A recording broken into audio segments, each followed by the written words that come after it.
I think I got a call from the producers of the film and director, and it was a really cool thing to do because I feel like they really called me because they wanted that kind of raw, maybe Alan Lomax of the future, and Alan Lomax is one of my heroes. So I was really excited to talk to him about that kind of music because I've always been such a fan of that rural South, but this is in the future and dystopian at the same time. So it's going to be fun to kind of mash it all up. And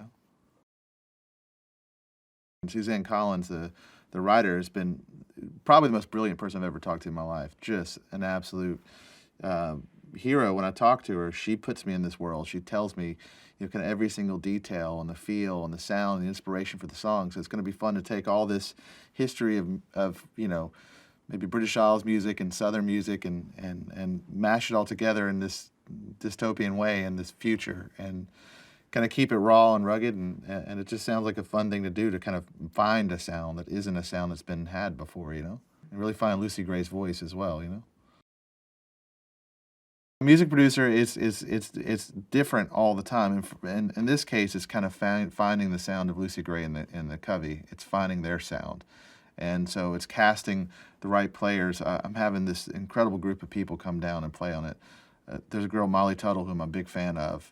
And she's one of the best guitar players in the world. So she's coming down, and she's going to be the sound of Lucy Gray's instrument. This other girl, Carmela Ramsey, who's amazing, she's coming in, she's playing fiddle, and she plays with Reba McEntire and played on tons of incredible country records. But it's kind of casting the sound of these people, and I'm just using my imagination of people I think are great, kind of come in there and put it all in one pot and stir it and see what we come out on the other end with, Francis loves music, as a matter of fact, every time I've talked to him, online or something like that, you see his guitars in the background. He's really passionate about music. He's passionate about instruments. And so I think he could probably do all the music himself. He has such a good grasp on what he's looking for as well. So it's been a really great interaction. I think, as we're doing this music, we're going to be all completely interactive. It's going to be Suzanne and Francis and I, going back and forth and really discovering the sound together. So they're going to play a huge vital part in every piece of the puzzle with connecting Lucy Gray to film. I think that she's conservative. I think she's a loyalist, loyal to the capital and everything that it represents. And she doesn't really want anything changed. And she wants her grandson, Tom, played by Tom, wonderfully played by him, I might add, to triumph in the games, because she knows that way he'll survive and they will survive as a family. And in fact, we just did a scene where the whole house has been reclaimed from the poverty they were living in back to its former grandeur. And so she doesn't want them to take the furniture away, naturally. And so she's very much on the side of the capital and has no time at all for the people the have-nots who live in poverty and starvation.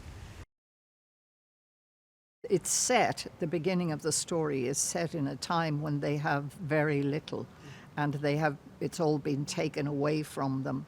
And so probably growing roses is reduced from having a rose garden down to like a flower pot with a rose bush in it. And so, yes, it's very precious to her.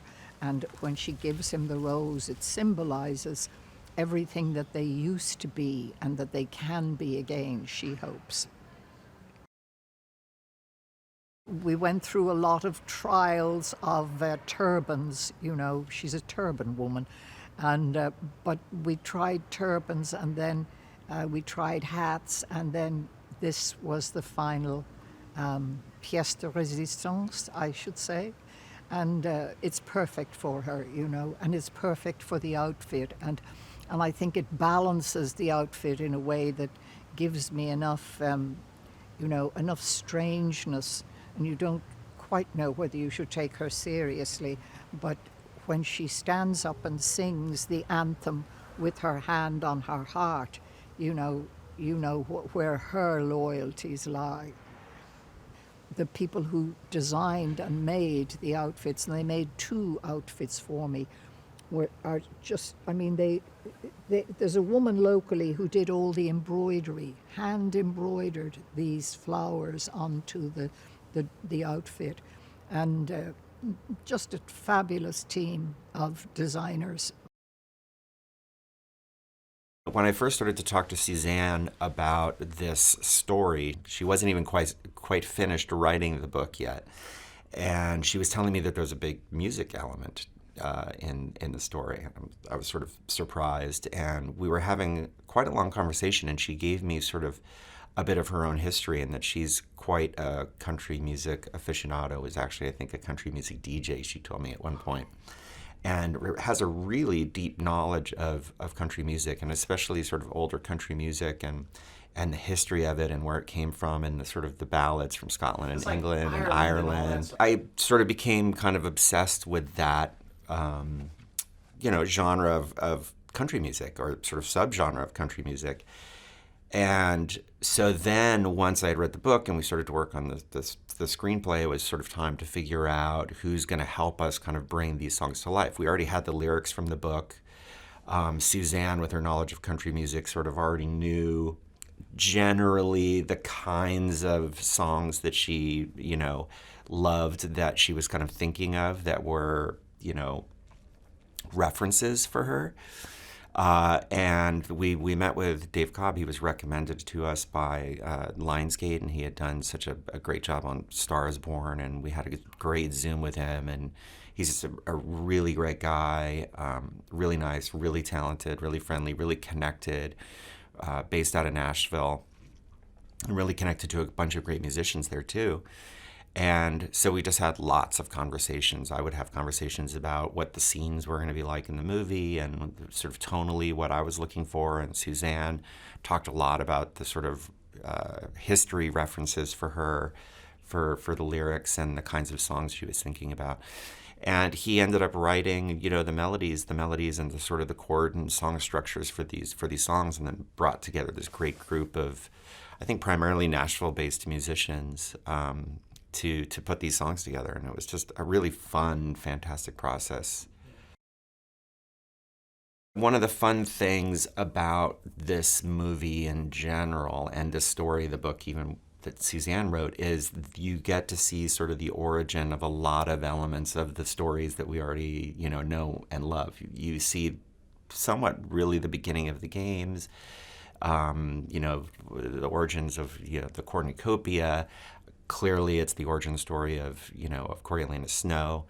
But one of the things that we get to see and hear is sort of the origin of the hanging tree. And so people are familiar because, Katniss sings it in Mockingjay Part 1, and it's like an old song that's been passed down through generations for her. And here we actually see Lucy Gray coming up with it for the first time after an actual hanging. And so you sort of start to get the real kind of history and quality of it, as well as the fact, and without spoiling anything, the fact that Lucy Gray Baird and Coriolanus Snow actually do meet at the hanging tree at a certain, important part of the film. And so that's been one of the great satisfying parts of making this movie, is just, all the sort of Easter eggs and sort of elements that tie into the other movies. It's been really fun. Lucy Gray Baird, who is our co-lead, played by Rachel Zegler, in the film, is a very different kind of character. She's from District 12, but she's almost the sort of anti-Katniss, right? She's quite charismatic. She's a performer. She's mercurial. I think she has quite a lot of life experience, and quite a lot of life experience in a way that Katniss hasn't really. And she's kind of mysterious, whereas Katniss was always kind of internal and quiet. She wasn't really a mystery, where Lucy Gray definitely is a mystery. It's interesting. We had a pretty exhaustive casting process for the three main roles, for the Snow, Sejanus, and Lucy Gray role. And with Snow, we saw a lot of people, and there were a few people that were like pretty interesting, but he kind of came in late to the game, at least to me, his self-tape, and he just kind of knocked it out of the park. there was a quality about him, there was a nuance to his performance. I mean, a real sense of understanding the character. I could also see, even though he had dark hair at the time, that he bore resemblance to Donald Sutherland a little bit. But there was also just a sense of control in his performance that I really liked. And you could tell that this guy, based on the scenes he was doing, that he had real craft and he really knew what he was gonna do, and he was gonna be really prepared. And was gonna be able to really convey the complete sort of emotional arc of this kid, kid who's, you know, desperately like putting on a show with the charisma to sort of fit into society, but desperate to feed his family, and like slowly becoming the monster that is Snow. I think it just became clear really quickly with him that he was going to be able to tackle that, and tackle it in a really fantastic way.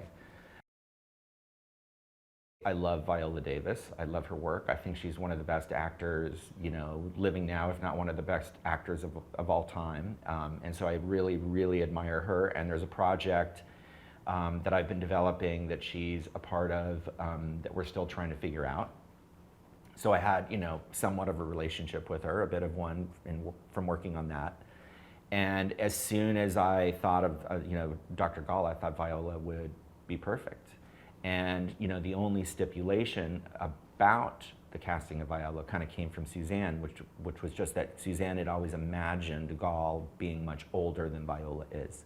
So we aged her with the makeup and wigs and things like that, aged her up a little bit. And part of it is that she's a little quirky, and she's like, she says kind of weird things, she has her little rhymes, she's like, can be a little giggly sometimes, but she can also be quite scary.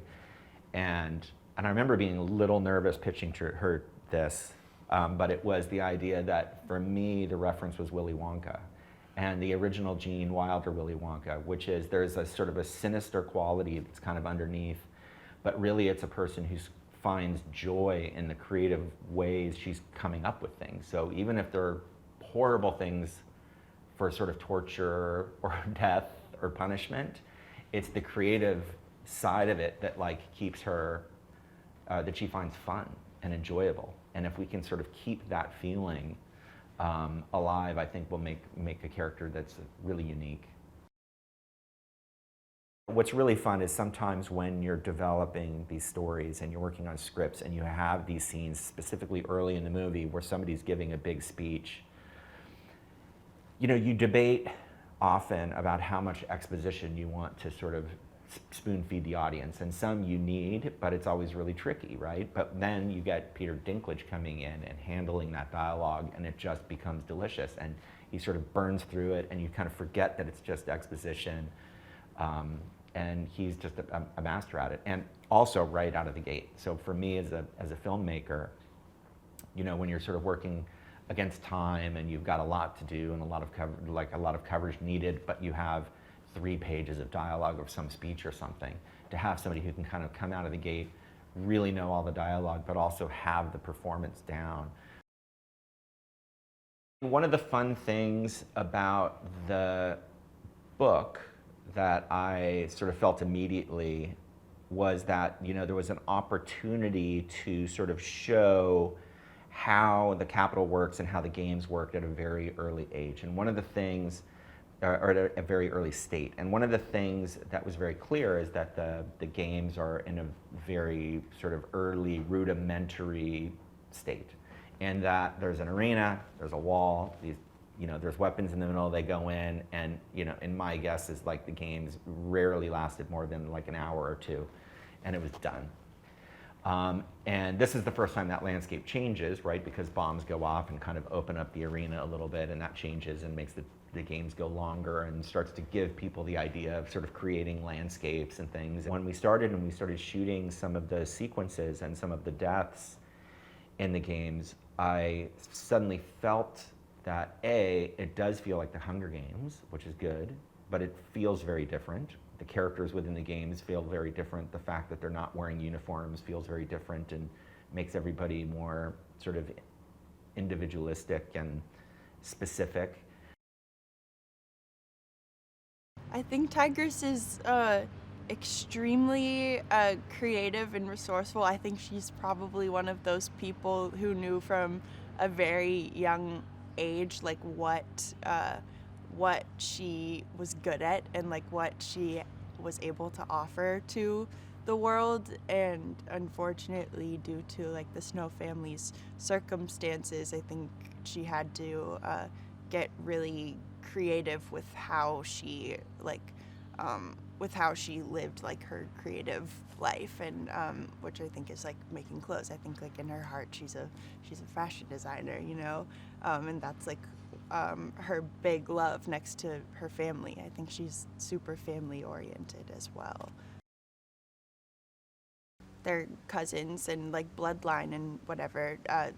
They're cousins, but certainly based off of what we know they've been through together and how they've had to support each other through the years and the hardships that their family has faced, and just also watching like or having to witness some really horrific stuff. I think that creates a kind of bond that's unique and maybe even goes beyond like siblings. I even feel like some parental like dynamics between them, like where she feels matronly sometimes and then he has this like overwhelming pressure to provide, like some, you know, stereotypical fathered figure might.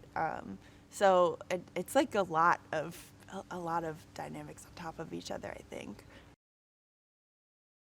You can tell Trish loves her job so much just because like she'll be talking about all the different processes she went through, like sourcing jewelry or buttons or like every minute detail of every costume she has put so much thought into, as far as like how it relates to the character and how it contributes to the story. And like she's genuinely just so excited about it every time she's talking about it. It's really inspiring to watch her work. It's definitely one of the biggest projects I've done so far, and so there was certainly like this level of like I was being slightly intimidated at like coming into this huge thing that's already been a franchise for a long time, and with like really amazing established actors, and yeah, I was definitely a little nervous, but that like quickly kind of melted away like as soon as I started working and coming to set and getting to hang out with everybody a little, and it all of a sudden became very human once again, which I think is what like the vibe is here at its core. The Hunger Games have been a part of my life now for a long time, and they are wonderful musical opportunities. I love working with Francis, so that combination is hard to beat, working with a director you love. What I love about Francis is his consistency. He's a very consistent person, and his tastes are very solid, and when he likes something, he always likes something. He doesn't change his mind in the middle of what we're doing, which can be a really difficult thing for a composer. Yeah. I think the musical opportunities were huge. I think originally we had a mandate to keep the score in the spirit and the feelings of all the Hunger Games movies that came before. And we thought in the beginning perhaps we were going to use a lot of the thematic material from the other movies, but what I discovered soon was that this is an entirely new set of characters. There's a different sensibility to this movie than the others. It's tougher. I just found it very easy to write to this movie, but in a very distinctive way. It defied my expectations for sure. When I first saw it, I thought, oh, there's not that much action music in this movie. And then once I started working, it was just monster action piece after piece. That's always kind of amazing to me. But, as I said before, the musical opportunity is great. I think there are several main themes that we do we've reinvented and figured out a way to integrate into the story without using any that were directly and powerfully attached, for instance, to Katniss. Tried to stay away from Katniss's theme, because she's obviously not in the movie. There are a couple of the bigger themes. I don't know how to describe them. For instance, the theme that I wrote for Rue's Farewell is not in the movie. We tried using it a couple of times, and we all kind of agreed that that wasn't going to happen. Hunger Games, of course, there's a resonant Hunger Games bit of the score, which I think people will enjoy because I think they're touchstones. I've long been a huge fan of Yuja Wang, along with millions of other people. And obviously what she's probably best known, or what a lot of people think about, is her just indescribable technique. You know, she can play anything at any speed and magnificently, but she also has a wonderful lyrical quality to her playing. And at one point, her people reached out to me, and it sounds ridiculous, and I actually heard that she wanted to work with me, which of course I didn't believe at all. And I thought I had to verify that with a number of sources. Turns out she did, and we managed to work out a time that fit her schedule. And I think what she brought, so then once I knew she was on board, I started writing different kinds of piano parts. And I think what it did is give us a really interesting entree and expression of the score, which we wouldn't have had before. That a lot of these dramatic, or not actioning, but very tense moments, we did piano. We used piano in a more elaborate way than I ever would have before. And I think it really became a very important voice in the score. Great storytelling device, and working with her was thrilling for me. I found out that they were interested in me to play this part of Lucky Flickerman, and explained it as, kind of an ancestor to the Stanley Tucci character. It all kind of came at once, and of course I was excited because I love the first movies, and very much, and specifically loved that Stanley Tucci character in those ones, and I remember just thinking, God, what a great, truly just saying, what a great part, how much fun, so perfect for him, because I'm a big Stanley Tucci fan. This is the 10th Hunger Games coming up in our film, and the previous 9 have not really gotten much attention or viewership, and there's an attempt to find ways from the Capitol to find ways of making more people tune in, more people watch. They're taking suggestions from, there's mentors. They propose the idea of mentors. They are accepting ideas from mentors. They use some of Coriolanus Snow's ideas and implant them into the game. And part of one of the other new things about these Hunger Games is that they have a host for the first time. And so I'm the first host of the Hunger Games. And I'm a weatherman and an amateur magician and probably do all kinds of stuff. But I've been tapped to do this hosting and gig. And I think it's a really great role because it's like the games obviously work because they go on to, we've seen they've gone on till the 74th and 75th Hunger Games. I don't know how you could make a movie like this if there was no Rachel, because you basically this character is just, when you read it in the book as well, just how do you're reading about someone who's an incredible singer. So you're imagining everyone's version of that is different. But whatever it is, it's got to be everyone stops and is just totally mesmerized. That's very rare for someone to be able to do that, and she really does do that. She really is an amazing singer and actor and presence, and she does immediately. It's startling, and so it's really been like a pleasure to watch. And everybody talks about her, how great she is. It's like, Rachel's amazing. Trish Somerville, the costume designer, emailed me photographs of my face, sort of like these kind of drawing photographs of what they were thinking for Lucky. And so that's the first time that I really saw what they were sort of imagining and thinking, and it was so helpful, because it's just like, I think it's just like, it's like directions, and in the beginning, after I had no idea anything, I couldn't picture anything. I had no visual reference, because Francis was saying it's going to be different than the other films, and it's a different look, and it's, it takes place many years before. So I kind of was, I didn't, like, I had imagined, I guess, things, or what I might look, but when I saw the outfits and hair, it just was like, it just helped. It was one more step in, like, removing excess, just focusing on who this was and what the world was. Certainly don't feel like Lucky unless I'm in these clothes. And, I feel like they're so grand, and so yeah, the look and the hair, it was all sort of one thing, one package. That was my sort of first, like, kind of like real invitation to the world of it visually.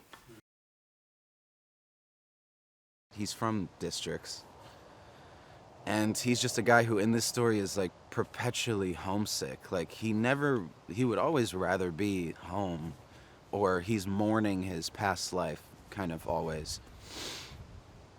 And so he has really strained relationships with just about anybody in the academy. I think it's safe to say that he pretty much has no friends, and Coriolanus is the closest thing that he himself would call Coriolanus a friend, but I would color that relationship being the result of him being deprived of relationships in the academy, because, everybody's cut from a different cloth, and I think because of Coriolanus, his really rough upbringing, that's something that Sejanus can relatively understand, or at the very least, he can recognize it where other people can't recognize it.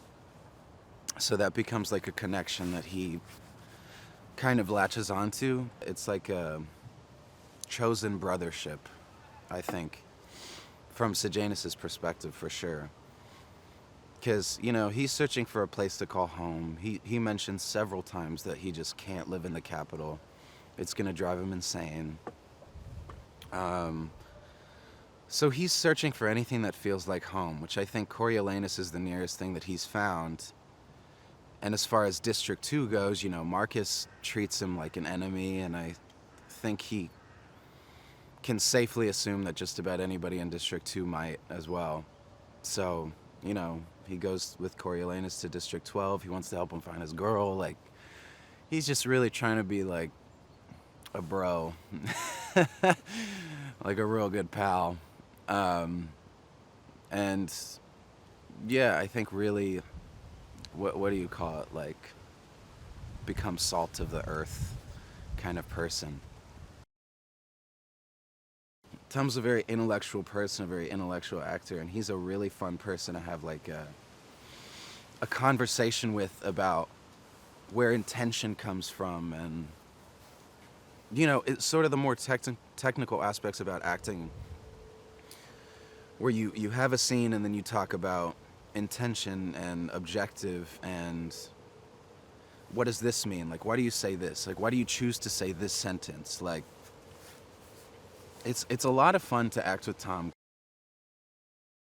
But even besides her singing talent too, I got to, come on certain days and watch the playback, and it never fails to fascinate me how accessible her emotions are to her at all times. Just like that. It takes me like 15 minutes and like several sad songs usually, like I feel like my disposition rests in a little bit of a different place. The way that the sets are designed, it adds a layer, because I mean, a lot of these, and like you'll see this in the movie, they're vast and they're real. Like they're not blue screen, or they're not doctored really in any significant way. That takes that takes away from the vastness of it. Like, being there in person leaves you with such a, particularly like the arena, we're at like the Olympic Stadium right now for the Academy stuff. It's huge. Being inside there, the acoustics of it all, it's very much, there's a duality to it where it's kind of unnerving while also being amazing. Trish was such an integral part of the whole design for hair, and having done one before, having done another Hunger Games, so she had that kind of intel, I suppose, with Frances and the way it was going to look. And I really love working closely with costume designers because they usually they always start a lot before hair and makeup.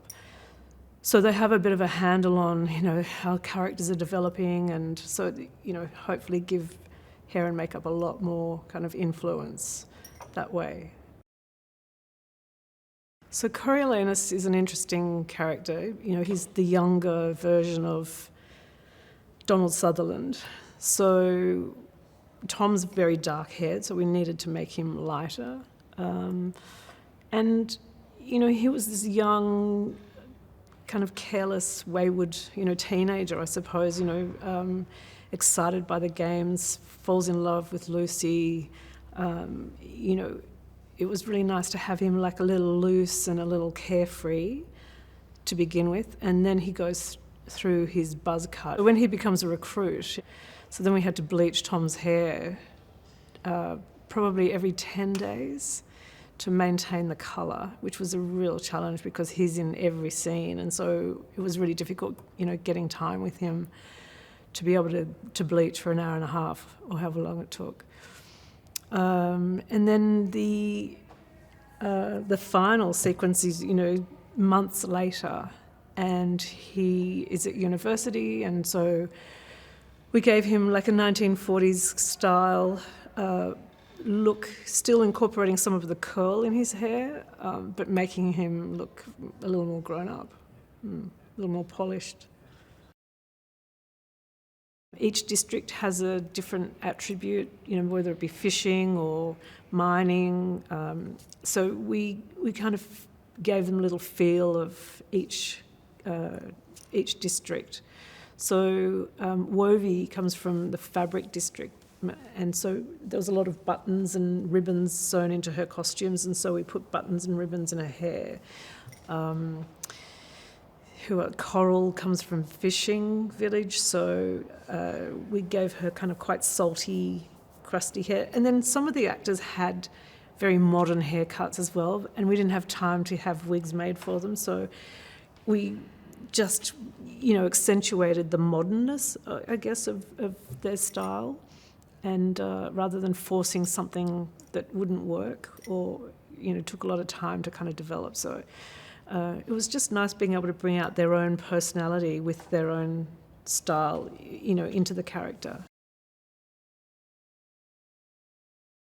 It's hard not to want to come back to the Hunger Games. From the beginning, this project has just occupied like a very special and like important part of my mind and my heart.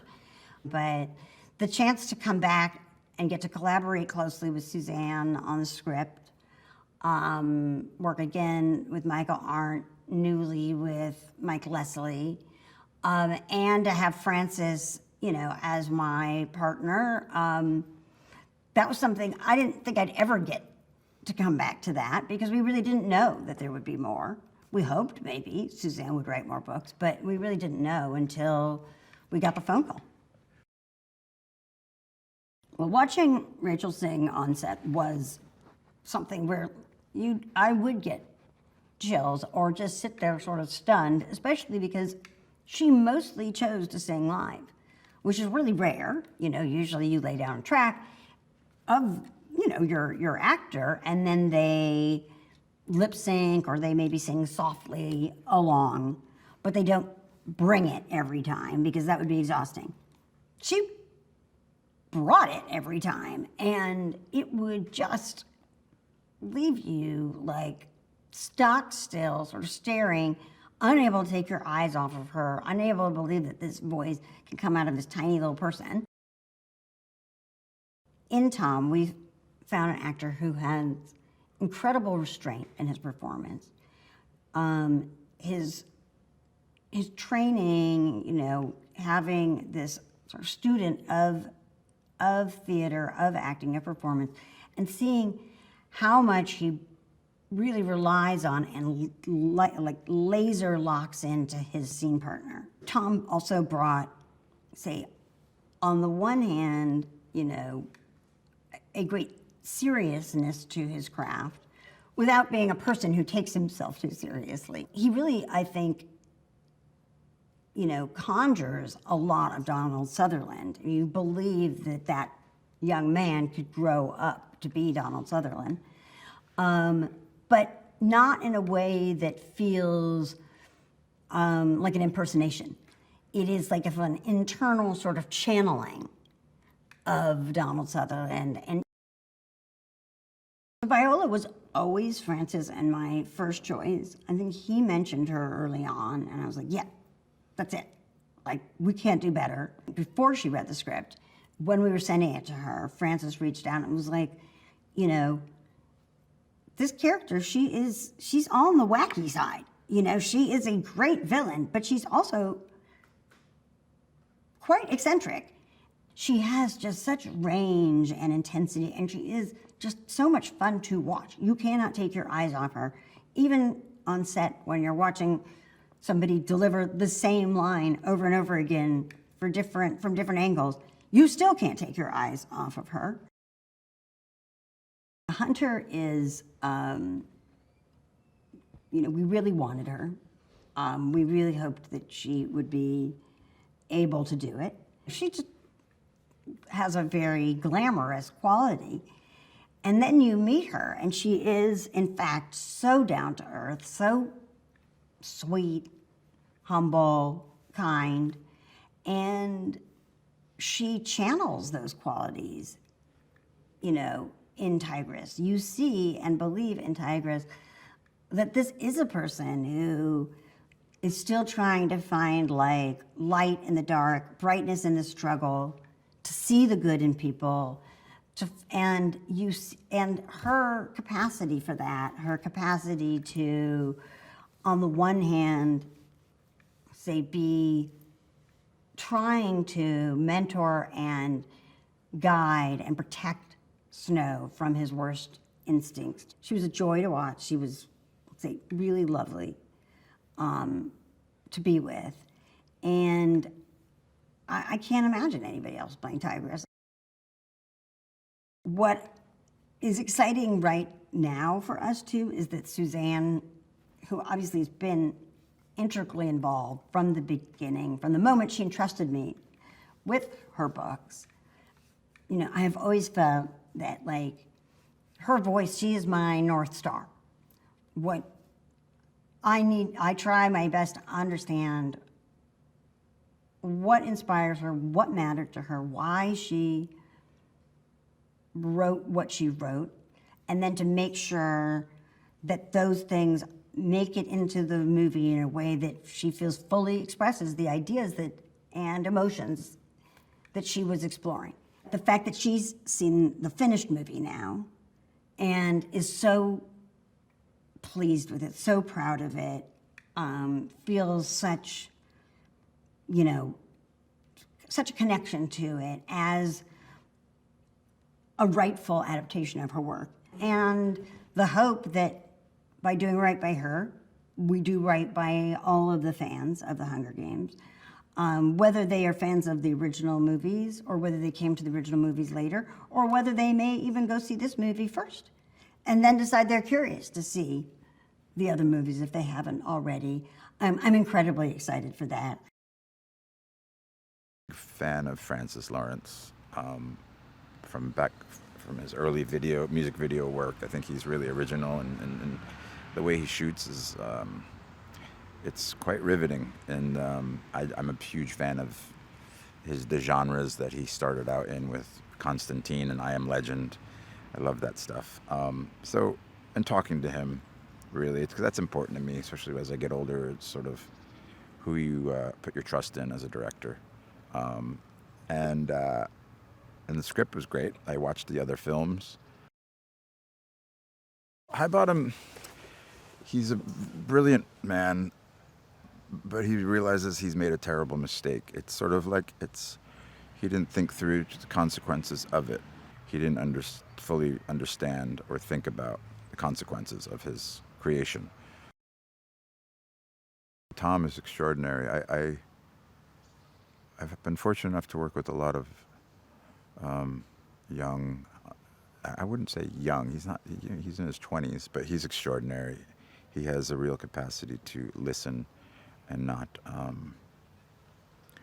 sometimes in the glare of the spotlight, there can be a tendency to primp and preen for the cameras and all that but he's so grounded, and he listens, and he's right there for you.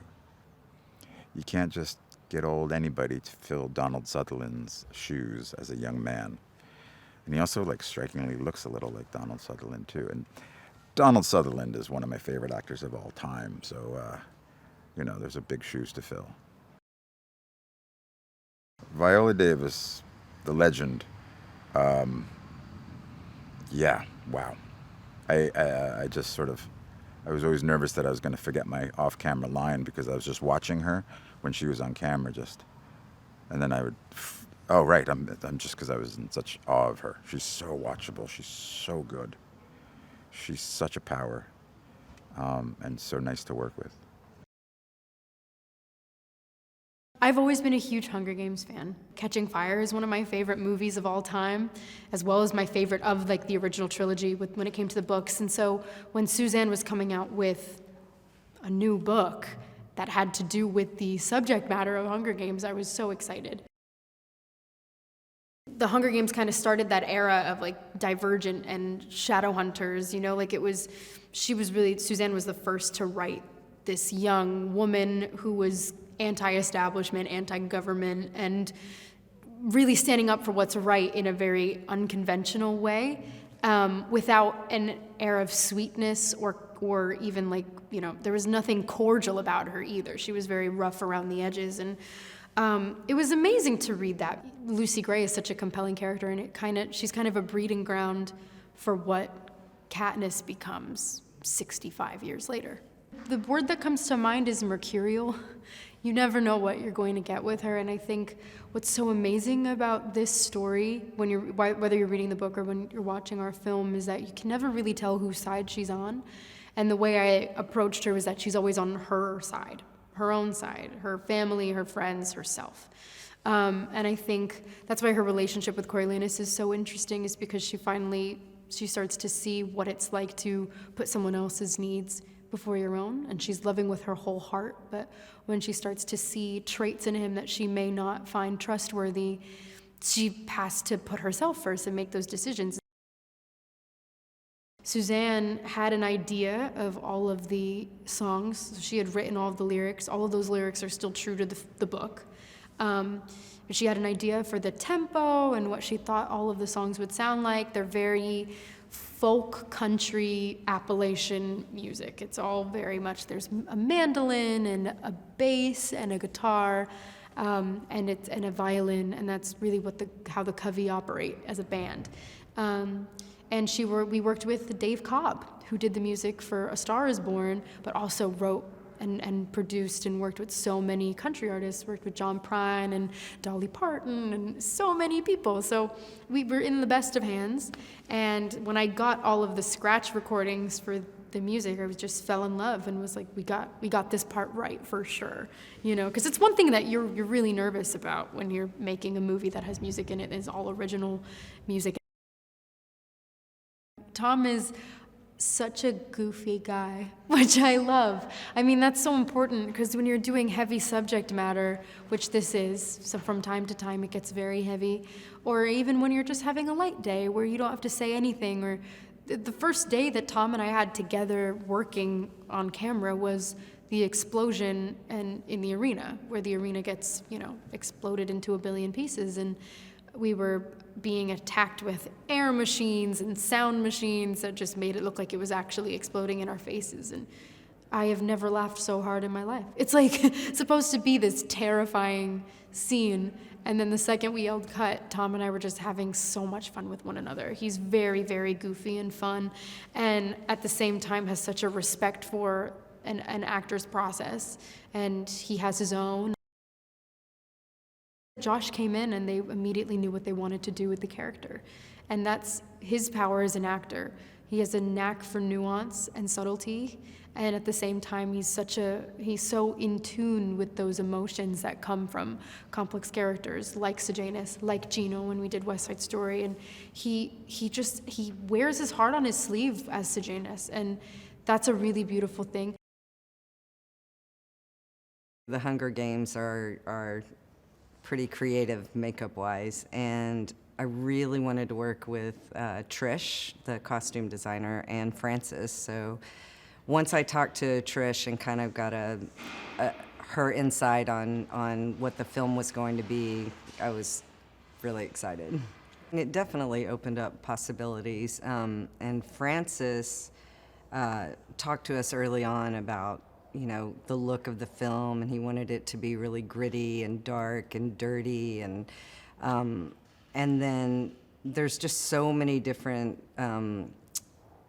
types of characters on this film too, that we were doing period with a twist, and we were doing people that have been in a truck in mud for we'd be living in that world for a week and then switch over to like the academy and the lakeside, and so there were so many different avenues that we could really be creative on this film.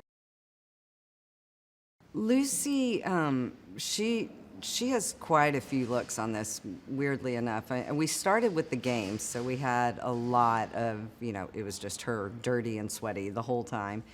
And then, once we moved on to the lake scenes and stuff like that, we got to take that down and do a little more natural look. Once we got to the lake, we did a little more natural look and less dirt and a youthful look.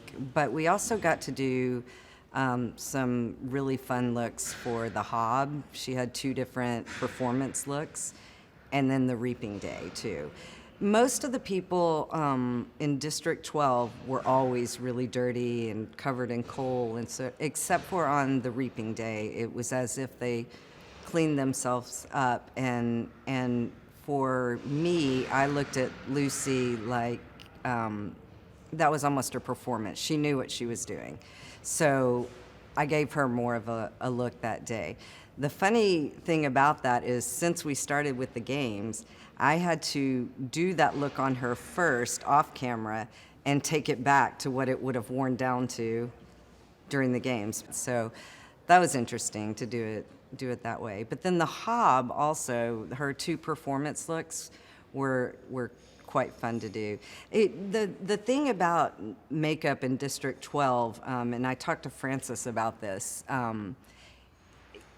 they don't really have anything. So everything she would put on herself had to come from somewhere. So I would create backstories for how did this get here and why would this color be on her. So we had rosy lips and cheeks were from raspberries, and then one of the Hobbs scenes, she had a really iridescent bluish green eyeshadow that we said she crushed up beetles and put those on her eyes. It became kind of a game with us, where did this come from? So that was fun. Kohl with the for eyeliner or mascara. So we kind of started playing that game with Lucy, which was fun. Trish, has such an amazing eye and is so creative, and everything she does, I'm just blown away by. And it's really inspiring when I see her illustrations and things. It just immediately brings out the creativity in myself. And she's very collaborative. Everything I do, I run through Trish first, before even Frances, because she has a vision, and then I see her illustrations, and I try to match her vision. And she's just really an amazing costume designer, and it's really made me so thankful to work with her. Yorn, again, it started with the aging makeup, and so he created all of that and got that approved. And then we'd found out that Viola wanted to have 2 different color eyes for this. So one of her contacts is an ice blue that I created with Jessica Nelson in Los Angeles. And Sergio, who is Viola's makeup artist, created the eye shape and the lip on her, and I think obviously that was amazing. So the whole look together and the hair, all of that together was so amazing, and it just like brought that character to life so much. And then you throw the costume and her acting, and it's just a really magnetic character. So yeah, that one's pretty fun. The moment I picked it up after the first chapter, I was hooked, and I demolished it in like 2 days. And that was how I knew I had to do it, because Coriolanus is just such a complex character. And seeing him go from young man who is kind of troubled and fighting for his family to young man who is still troubled, but this time has kind of a goal and an aim, albeit a dark one, and he becomes kind of dark and heavy towards the end, and he becomes the kind of dictator that we know him to be in the original movies. And seeing that kind of origin story take place is something that I just couldn't not do.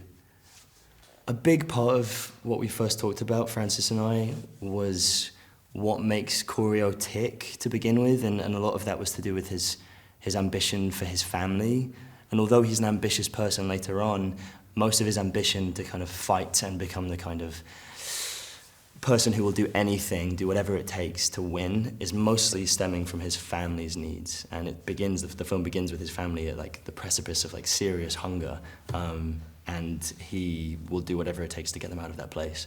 And then that gives way to a Corio who will start to do anything for himself just to get to the top. Yeah, we talked a lot about where it began and where it ended and how we weaved that path in between. And a big part of it was just kind of building the world and working out what this world was and what that would do to a person. Rachel is, I mean, she's so enigmatic. She just sings Lucy Gray. She is Lucy Gray. I think my first experience of Rachel was watching her sing in our chemistry read, which was over Zoom.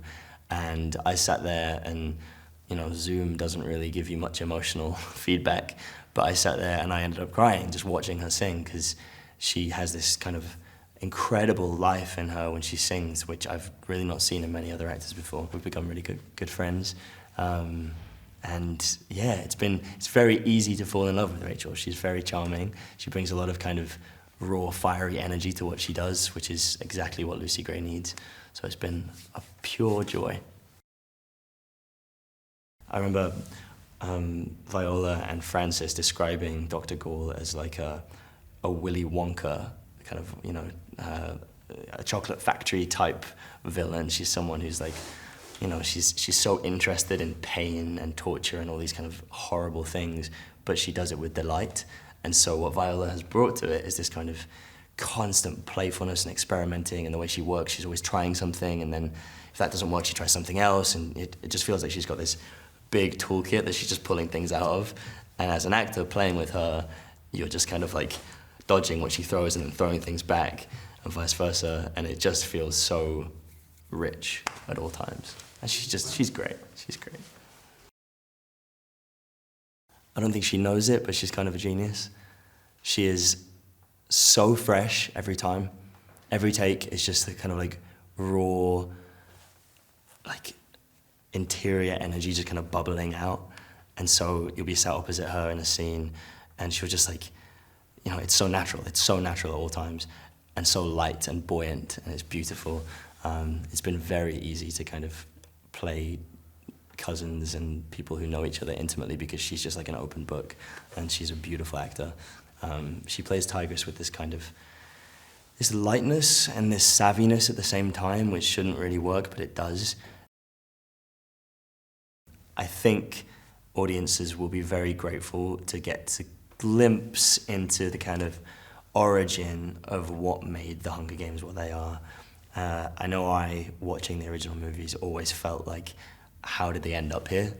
I think if there's anything audiences want, it's entertainment and meaning at the same time, and this has all of that. Well, I think the really the most essential idea or thought was when we were discussing it was that if you compare the story of Panem with our real existing history, that all of a sudden we realize if you go back 65 years in history, you are at the end of the 50s, beginning of the 60s, and if you look at Berlin at that time, it's a kind of a comparable situation. You have a capital city 15 years after a war. Of course, then everything is like different, but to have this kind of a capital city in the progress of reconstructing and redefining itself, I found that very inspiring to compare that with the capital of Panem.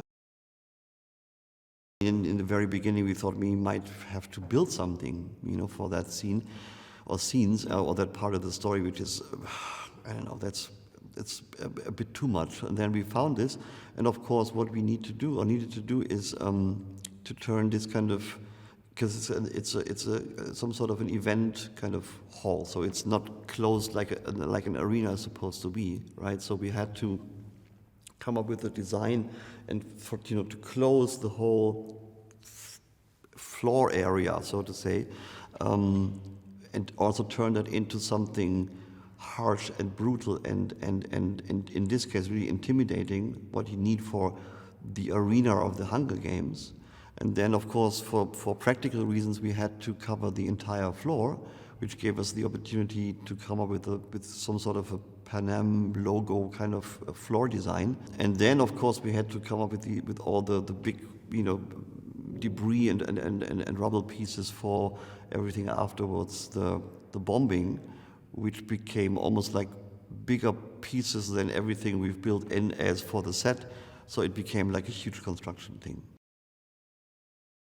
Really to show the entire world of District 12, which I thought it's interesting to take the District 12, the working class or the working aspect a bit more serious than before, because again, like 65 years ago, maybe the whole coal mining and this whole part of what's happening in District 12 is maybe more important for the whole society of Panem than 65 years later. It's like in our real life here, where the coal mining districts and the steel factory districts used to be more important for us than they are now.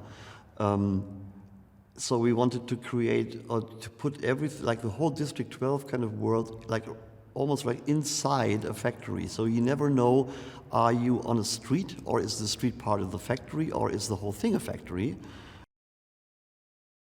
We use this kind of very cool empty kind of concrete location with all those gray, concrete columns and nothing else really, and fill it with these kind of those display kind of shelves, which again then we turned into an almost kind of classic Bauhaus / Art Deco kind of design, including her desk and the desks for her clerks and for the lab work and all that stuff. And then saying, okay, we have, all the jars with whatever kind of strange experiments. And of course, it was meant to be very scary and very gloomy and like really horrible. But at the same time, you don't know exactly what she's doing. And then Francis came back with this idea, saying, which I liked very much, saying he doesn't need like another super villain who wants to conquer the world and having this kind of Dr. Blofeld kind of headquarter. And he said something interesting. She enjoys her work, and that is like an unusual thought for a villain, right? She believes in what she's doing and she enjoys her work. So we were trying still to create it in a kind of like for her attractive way. It's not like it's not necessarily like a sinister place where she would like run around all day and saying, you know, I'm going to kill everybody. It's just she really believes in whatever science or whatever she's inventing there, even though it's, of course, something really terrible, right? But maybe for us, but not for her. So that made a bit of a change in terms of the aesthetics. So we started to make it look, again, more attractive, really, you know.